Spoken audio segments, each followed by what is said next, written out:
Bismillahirrahmanirrahim. Assalamualaikum warahmatullahi wabarakatuh. Nama saya Rabiatul Adawiyah binti Samsudin, nombor matrik 054495 dan hari ini saya akan membuat pembentangan dirasah al-aqidah an-nasiyah dengan melihat video pembentangan yang ketiga mengenai tauhid keempat dalam kitab dirasah Iqtisad fil I'tiqad. Jadi saya akan membuat sedikit ringkasan mengenai video itu berdasarkan kefahaman saya.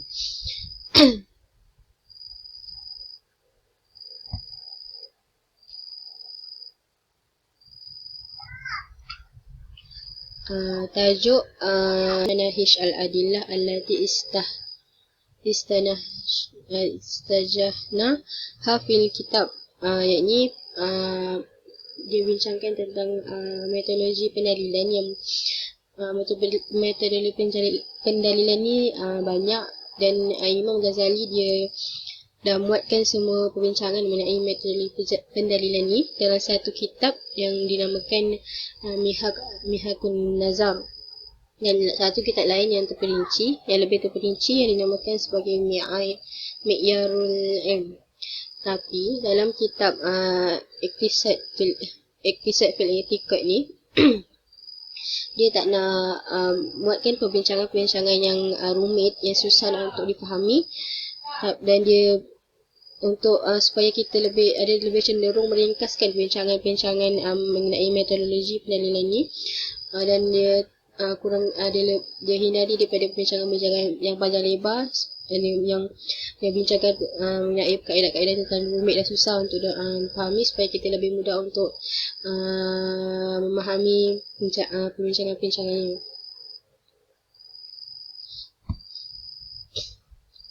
Dalam berdasarkan apa yang Imam Ghazali telah tulis, dia telah meringkaskan mengenai metodologi pendalilan kepada 3 manahij, iaitu dia ada 3 manahij. Manahij pertama as-sibru wa taqsim, manahij kedua dan juga manahij ketiga, dan kita akan lihat ketiga-tiga manahij ini secara ringkas. Yang pertama, manhaj pertama adalah tadi nama dia Sibrul wa Taqsim. Sibru wa Taqsim ni kita boleh definisikan sebagai sibru adalah kita menguji dia, dan Taqsim adalah kita bahagikan. Dan berdasarkan nama dia tu, kita boleh tahulah macam mana manhaj ni dia berfungsi. Kaedah yang pertama ini adalah kaedah akal yang digunakan oleh orang yang ingin mencari bukti yang sahih. Dan kaedah ini adalah dengan mengahadkan suatu perkara itu supaya berada dalam 2 bahagian, dan mengahadkan suatu perkara itu pada 2 bahagian, seperti yang nama dia tadilah Taqsim. Kita kumpulkan dia, kita buat dia kumpulan. Kalau kita nak mudah faham, boleh kita andalkan sebagai kumpulan A ataupun B ataupun kumpulan 1 ataupun kumpulan 2. Kemudian kita perlu mencari bukti ataupun bentuk pendalilan bagi kedua-dua bahagian tersebut untuk mengenal pasti sama ada benda tersebut berada pada kumpulan yang mana, sama ada kumpulan itu adalah kumpulan yang pertama ataupun kedua, atau kumpulan A ataupun kumpulan B. Setelah dibuktikan perkara itu berada dalam kumpulan yang mana, iaitu kumpulan kita andalkan sebagai kumpulan kumpulan A, maka kita boleh membuat kesimpulan dan dengan membatalkan atau menafikan perkara tersebut yang berada dalam kumpulan yang lain, iaitu kumpulan B. Ini adalah adalah penerangan mengenai manhaj pertama ni. Jadi untuk mudah kita faham, untuk lebih mudah kita faham, saya bagi contoh dia seperti yang dalam kitab. Contoh dia adalah mengenai alam. Alam itu ada sama ada baharu ataupun qadim, adalah ayat pertama, atau kita boleh beritahu dia adalah mukadimah yang pertama. Yang kedua adalah mustahil, alam itu sifat qadim, mukadimah yang kedua, dan natijahnya maka alam ini bersifat baru. Berdasarkan 3 ayat ini, kita boleh kaitkan dengan dia punya penerangan tadi. Yang saya kita bahagikan perkara itu kepada 2 bahagian. Perkara kita kat sini adalah alam. Alam ni perkara kita kat sini adalah alam yang kita nak bincangkan, dan dia dibahagikan kodim ni adalah plan B ataupun plan utama dan kedua. Dan buktikan kepada bahan pendalilan dan kita pasti kedudukan perkara itu berada dalam kumpulan yang mana, alam itu baharu ataupun kadim. Kita kena buktikan melalui metodologi pendalilan, berdasarkan pemerhatian metode dapat nafikan kedudukan perkara tersebut. Mana ayat kedua ni kita nafikan alam itu bersifat qadim. Mustahil alam itu bersifat qadim, jadi kita nafikan alam itu bersifat dengan qadim. Kita nafikan alam perkara itu bersifat dengan kumpulan kedua. Jadinya kita dapat natijah yang alam ini bersifat dengan baru. Kita dah nafikan alam ini bersifat dengan perkara yang kedudukan yang kedua. Natijah yang kita dapat adalah alam ini bersifat membaharu. Yang alam ini bersifat dengan kumpulan A. Seperti dengan macam tu lah. Seterusnya,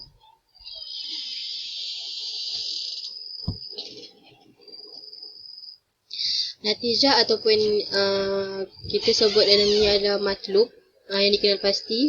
Sebelum ni kalau seperti yang matlub natijah ataupun matlub nama dia. Matlub yang kita dapat ni adalah alam ini bersifat dengan baharu.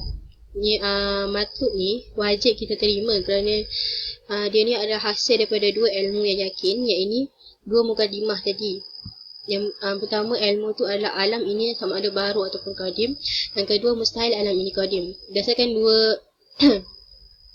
dua asas ilmu ni, kita dapat natijahnya iaitu alam ini baharu. Dan natijah ni kita wajib terima sebabnya berdasarkan dua asas ilmu ni, alam ini sama ada baharu ataupun qadim, dan dia telah nafikan alam ini qadim. Jadi kalau dan natijah ni sudah tentu natijah dia adalah alam ini baharu. Tak mungkin natijah dia alam ini adalah qadim sebab kita dah yakin dua mukadimah tadi.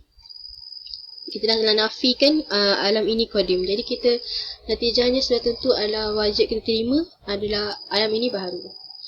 Dan seterusnya, jika ada musuh yang mengingkari pandangan yang kita telah dapati, maka ianya kita namakan sebagai dakwaan. Manakala jika pandangan yang kita dah buat tadi ataupun natijah yang kita dah buat tadi tak diingkari dan diterima, maka ianya dinamakan sebagai faedah. Sebab faedah dinamakan faedah ataupun matlub. Faedah sebab dia mengambil natijah tu mengambil faedah daripada hasil daripada dua ilmu yang yakin. Dan ini dikenali sebagai matlub. Natijah ini dikenali sebagai faedah.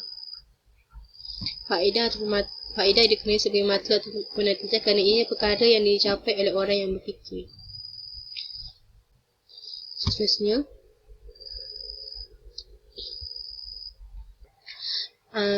jika musuh akur dengan dua pandangan kita yang menjadi asas kepada ilmu, maka wajib untuk musuh tersebut akur dengan dua. Sebenarnya berdasarkan apa yang saya telah terangkan tadi, kalau dua pandangan pertama tadi dia terima, maka kalau natijahnya pun dia kena terima lah, sebab natijah tu berdasarkan dua ilmu yang telah yakin tadi. Ini menunjukkan benarnya dakwaan kita. Natijah tidak boleh dihasilkan kecuali dengan dua asas ilmu yang telah disusun sebagai mukadimah. Ianya juga tidak boleh dihasilkan semata-mata dengan dua asas tadi, melainkan disertakan dengan hubung kait antara dua asas tersebut. Ini menandakan bahawa natijah ni kita tak boleh nak dapatkan natijah kecuali kalau kita kena ada dua asas ilmu seperti yang telah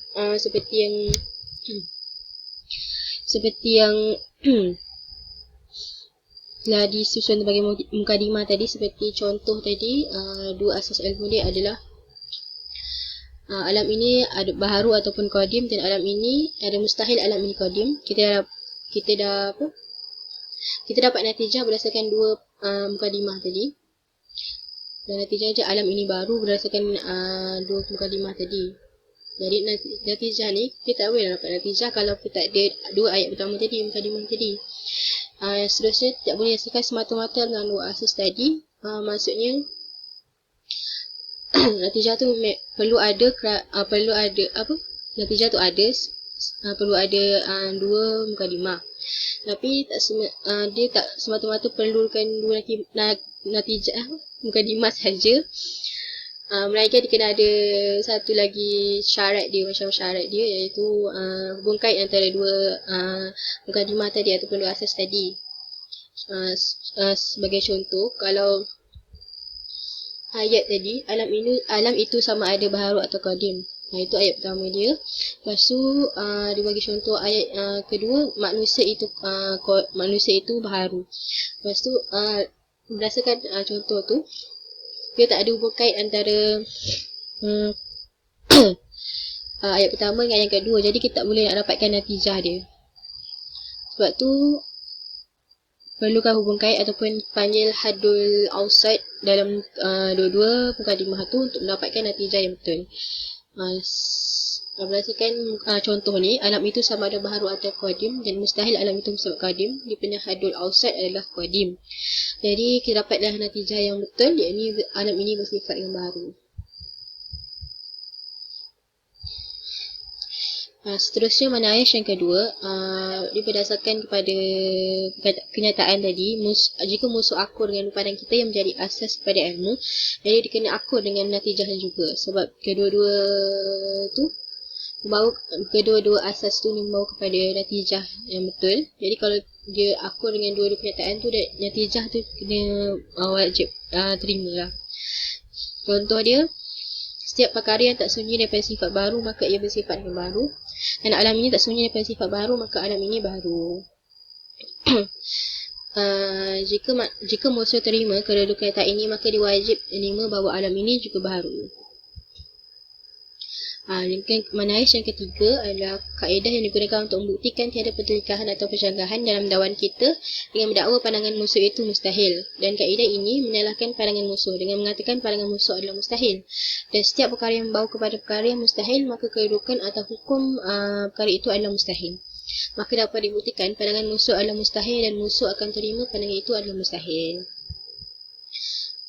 Asas kepada untuk asal dalam pembentukan perkara yang ataupun ilmu yang yakin tadi, dalam kita nak membina dua mukadimah tadi ataupun dua asas ilmu tadi, dia kena ada asas dia. Ada 6 asas, iaitu yang pertama hissiyat, al-aqliyat, at-tawatur, al-qiyas, as-sam'iyat, atau muqtaqadat al-hismi.